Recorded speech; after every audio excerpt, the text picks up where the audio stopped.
अफसोस की बात है कि दूसरे सूबों में शाहीन बाग चल रहा है, रैलियां एहतजाजात निकल रहे हैं। यहाँ हैदराबाद में एक भी कोई मर्द का बच्चा नहीं दिख रहा है।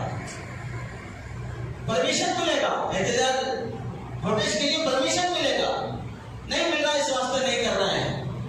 जबकि मुंबई का तो हाईकोर्ट फैसला सुना रहा है कि भाई एहतजाज और प्रोटेस्ट करना ये कानूनी हक है, ये जमहूरी हक है, फिर भी हम सो रहे हैं, गफलत की नींद में पड़े हुए हैं। अल्लाह की खातिर जागो।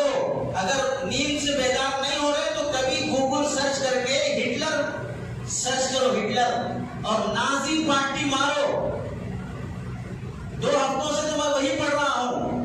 पढ़ो हिटलर के बारे में, कैसे कानून बनाया था और कैसे वहां जर्मन से पूरा 11 मिलियन लोगों का कातिल हिटलर, 11 मिलियन, 1 करोड़ 10 लाख, एक आदमी कैसे बदल कर दिया।